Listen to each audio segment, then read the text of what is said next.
Se dice que en los últimos años el número de enfermedades mentales ha aumentado. Sin embargo, tiempo atrás estas enfermedades ya existían, pero no se tenían en cuenta. Con el tiempo se ha estado luchando contra el desconocimiento de este tipo de enfermedades que afectan a gran parte de la población. Actualmente, la esquizofrenia puede definirse como un trastorno mental grave y crónico que generalmente se caracteriza por la pérdida de contacto con la realidad y se manifiesta con dos síntomas principales: alucinaciones y delirios. La esquizofrenia es el resultado de la interacción de numerosos factores. La teoría en la que se basan actualmente los científicos es que existiría una alteración en el desarrollo del sistema nervioso central ya desde la vida prenatal, que podría explicar el funcionamiento anómalo posterior. Los factores de riesgo que se conocen son la predisposición genética, que es el mayor factor de riesgo que actualmente se ha identificado, alteraciones durante el embarazo, consumo de sustancias tóxicas como alcohol, tabaco y otras drogas, estresantes ambientales e incumplimiento de la medicación como factor de recaída. En cuanto a la fisiopatología de la enfermedad, el mecanismo neuroquímico de la esquizofrenia permanece desconocido en nuestro tiempo. Sin embargo, se han creado hipótesis en la cual la hipótesis dopaminérgica ha sido la más acertada. Sin embargo, resulta insuficiente para explicar toda la fenomenología de esta enfermedad y existen hallazgos que implican otros sistemas de neurotransmisión, por lo que actualmente no se ha encontrado una hipótesis que haya sido totalmente asertiva. Hipótesis dopaminérgica. En esta hipótesis, la dopamina es el protagonista, que es un neurotransmisor que se encarga de crear emociones como la felicidad, motivación, euforia en la persona.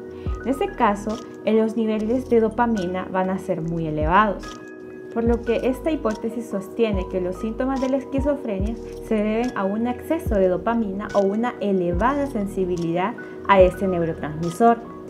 Se formuló tras el descubrimiento de que los antipsicóticos efectivos en la esquizofrenia, ya que estos fármacos bloquean el receptor dopaminérgico.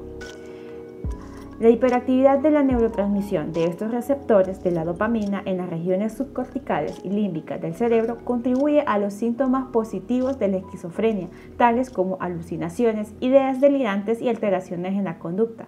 Sin embargo, la hipofuncionalidad de la neurotransmisión de receptores de la dopamina en el córtex prefrontal contribuye a los síntomas negativos y cognitivos. Hipótesis glutamatérgica. En esta hipótesis se relaciona mucho lo que es el neurotransmisor glutamato, la cual su papel principal es facilitar y agilizar las comunicaciones entre diversas células nerviosas, neuronas, a través de contactos conocidos como sinapsis. Los mecanismos propuestos para explicar la mediación del glutamato en la esquizofrenia encuentran su fundamento en la neurotoxicidad producida por este neurotransmisor y su interacción con la dopamina. El glutamato se conoce que es un neurotransmisor excitatorio, capaz de actuar sobre cualquier neurona cerebral. La mayoría de estos casos patológicos, como otras como Alzheimer, Parkinson o demencia, estas se caracterizan y cursan en algún momento por tener niveles tóxicos de glutamato en el espacio extracelular o alteraciones en la comunicación interneuronal mediada por glutamato.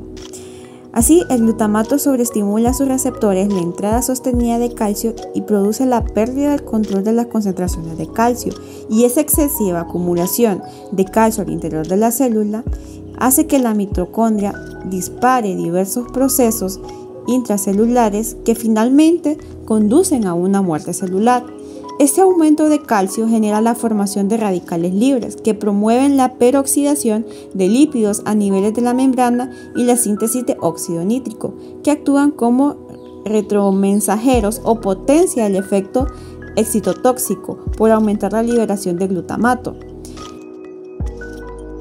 Otra hipótesis es la hipótesis serotoninérgica, que implica a la serotonina en la esquizofrenia. Señala su papel en el neurodesarrollo, su interacción en el sistema dopaminérgico y los efectos de la serotonina en la corteza prefrontal a través de sus receptores. En los últimos años se ha surgido un aumento del tono serotoninérgico central en los pacientes que han tenido esquizofrenia. Diversos autores han sugerido que la sintomatología negativa de la esquizofrenia se refleja en parte a una hipofunción dopaminérgica en la corteza prefrontal debido al efecto inhibidor que tendría la serotonina a un nivel bajo, por lo que un bajo nivel de serotonina o dopamina podría crear los efectos negativos. Además de esos neurotransmisores mencionados anteriormente, se estipula que otros sistemas como el sistema colinérgico o el sistema GABAnérgico se ven involucrados en los cambios químicos neurológicos que presentan estas personas que padecen de esquizofrenia.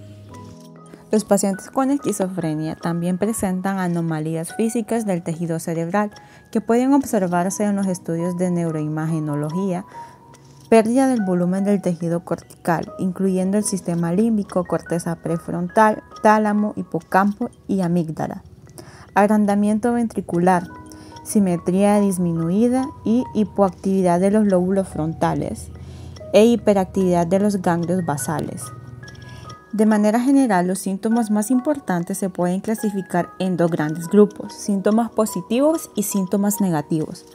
En los síntomas positivos se conoce así la percepción, ideas y comportamientos patológicos que presenta el enfermo, pero que no aparecen en la población general. Por ejemplo, se pueden presentar síntomas como ideas delirantes, alucinaciones, desorganización del pensamiento y alteraciones de la conducta.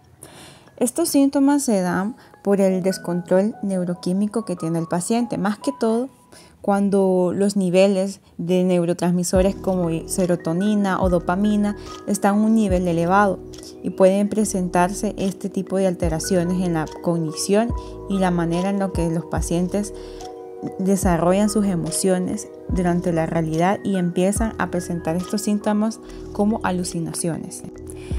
Síntomas negativos se llaman así porque las conductas habituales de la población general no afectada faltan o están disminuidas en el enfermo. A veces pueden ser más difíciles de detectar, puesto que en un primer momento no llaman tanto la atención. Estos síntomas pueden ser la apatoabulía, pérdida de la iniciativa para desarrollar propósitos y finalizarlos; andedonía, pérdida de la capacidad de disfrutar con las cosas que habitualmente le gustaba hacer; y aislamiento social, disminución del interés por las relaciones sociales. En cuanto al tratamiento de la esquizofrenia, incluye un conjunto de medidas farmacológicas y psicológicas y de recursos sociales que tienen la finalidad de actuar y potenciándose unos a otros para lograr la remisión de los síntomas y la adaptación aceptable del enfermo en todos los ámbitos de la vida cotidiana. La esquizofrenia es una enfermedad con tendencia a la cronicidad. Suele empezar por una fase que puede durar días, meses o incluso años, en la que aparecen cambios mínimos en el carácter, disminuye el rendimiento escolar o aumenta la ansiedad y se produce cierto aislamiento social. Cuando aparece el primer episodio psicótico, puede ser necesaria la hospitalización del enfermo y la instauración del tratamiento, que tendrá que seguir de forma prolongada.